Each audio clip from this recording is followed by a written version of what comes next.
नमस्कार, समाचार बुंदेलखंड में आपका स्वागत है। रुख करते हैं झांसी की खबरों पर। दुर्गोत्सव महासमिति के तत्वाधान में शंखनाद व घंटे घड़ियालों के मधुर स्वरों के बीच मां पहुज प्राचीन नाम पुष्पवती नदी की भव्य महाआरती हुई। इस दौरान जय श्री राम के जयकारे लगाए गए और लोगों ने दीपोत्सव मनाया। सांस्कृतिक कार्यक्रम का आनंद लिया। गंगा संरक्षण अभियान एवं अयोध्या धाम में श्री राम जन्मभूमि पर बने भव्य मंदिर में श्री राम लला की प्राण प्रतिष्ठा समारोह के उपलक्ष्य में हुए भव्य कार्यक्रम में काशी के विद्वान व झांसी के समस्त धर्मगुरु शामिल हुए। नंदनपुरा स्थित मां पहुज नदी के घाट पर शाम 4:30 बजे से श्री राम की महिमा के मधुर भजन कलाकारों ने गाए और श्री गणेश वंदना की। कलाकारों ने भगवान शिव के अर्धनारीश्वर रूप में तथा सतयुग, श्वेतायुग, द्वापर युग, कलयुग पर आधारित आकर्षक नृत्य किया। इस दौरान घाट पर दीप प्रज्वलित किए गए। सांस्कृतिक कार्यक्रम के पश्चात भक्ति भाव से पहुज नदी की महाआरती की गई। मुख्य अतिथि सांसद अनुराग शर्मा, अति विशिष्ट अतिथि पुलिस उप महानिरीक्षक कलानिधि नैथानी, विशिष्ट अतिथि सदर विधायक रवि शर्मा, जिलाधिकारी अविनाश कुमार, वरिष्ठ पुलिस अधीक्षक राजेश एस, नगर आयुक्त सत्य प्रकाश, अपर जिलाधिकारी वरुण पांडे, झांसी विकास प्राधिकरण सचिव उपमा पांडे, समाज सेविका अनुराधा शर्मा रही। अध्यक्षता मंडलायुक्त डॉक्टर आदर्श सिंह ने की। कार्यक्रम संयोजक पीयूष रावत ने कहा कि कलयुग में श्री राम नाम की महिमा अपरंपार है। उन्होंने कहा, जल हमें जीवन देता है, इसलिए जल की प्रमुख स्रोत नदियों को पवित्र मानकर उनकी पूजा अर्चना की परंपरा सदियों से चली आ रही है।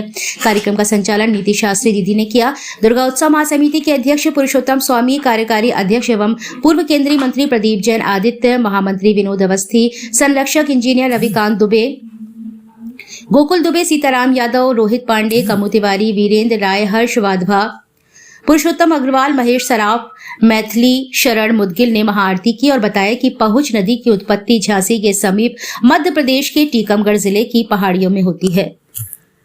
सरयू के तट पर यहाँ भी महाआरती हुई है। क्या पूरा कार्यक्रम रहा, क्या कहना है? देखिए, पूरा देश राममय हो चुका है।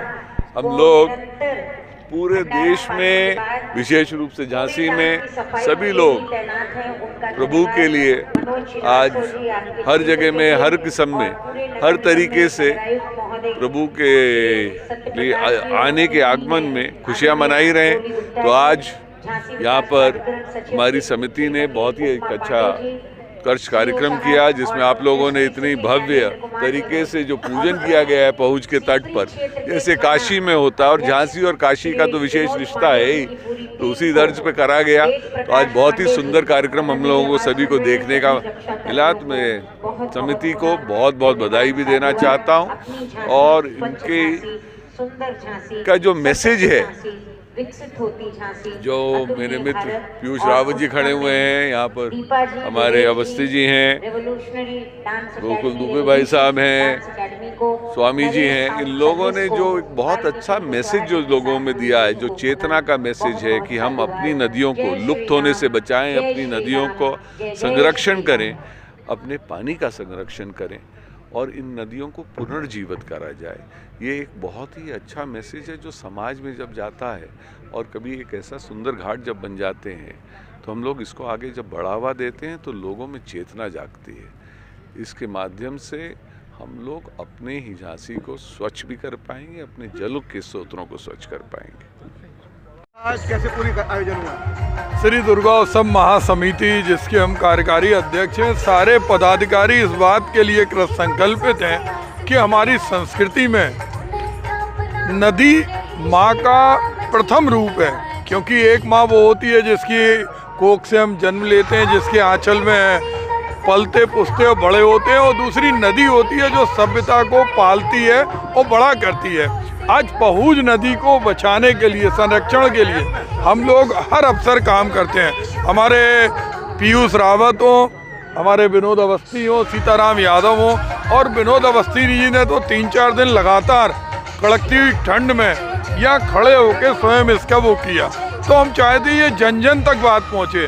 और एक ऐसा अवसर जिस दिन प्रभु राम की प्राण प्रतिष्ठा हो रही, तो समिति के सारे लोगों ने निर्णय लिया कि हम ऐसे अवसर पर नदी के संरक्षण के लिए यहाँ गंगा आरती कराएंगे और काशी जैसा झांसी को बनाएंगे।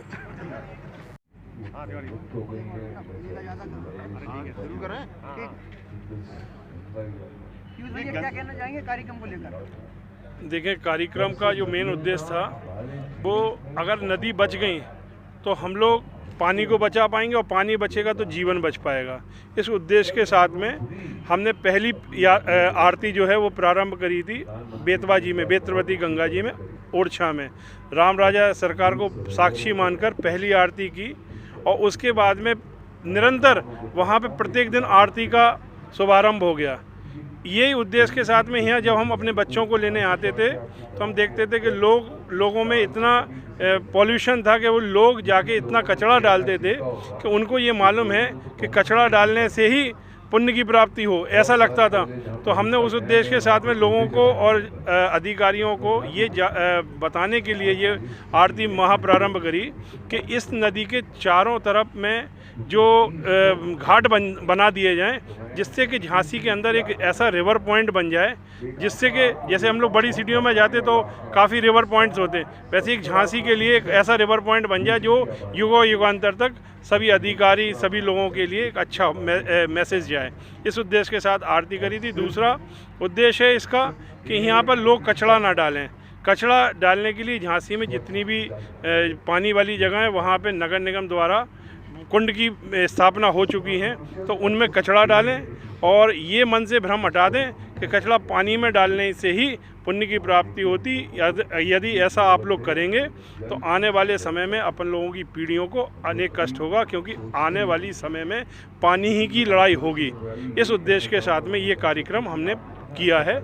और आपको एक और बात बता दें कि ये जो नदी है, देखिए गंगा जी होती हैं, गंगा जी मोक्षदायिनी हैं और गंगा जी को मोक्षदायिनी बोलते। आप लोग सरजू नदी में जाएंगे तो राम जी की भक्ति मिलेगी आपको। आप जो यमुनोत्री है, यमुनोत्री में अगर जाएंगे आप तो आपको यम के दर्शन नहीं होंगे, आप सीधे जाके मोक्ष में होंगे। लेकिन इस नदी का आपको बता दें कि इसमें अपने शरीर में रोग दो कोई भी हो, संसार में एकमात्र ऐसी नदी है कि जिसमें अगर नहाने मात्र से संसार के कुष्ठ रोग जैसे और चर्म रोग जैसे चीज़ें दूर हो जाती हैं। तो इसको अपनी नदी मानते हुए नदी को आप लोग भी पत्रकार द्वारा इसको इतना संचालित करें कि लोगों में अवेयरनेस आए कि पानी में कचरा ना डाल के उनका पूजन करें, जिससे कि आने वाले भविष्य में जो पानी की लड़ाई है वो कम से कम झांसी में तो ना हो। इस उद्देश्य के साथ में ये आरती प्रारंभ की गई।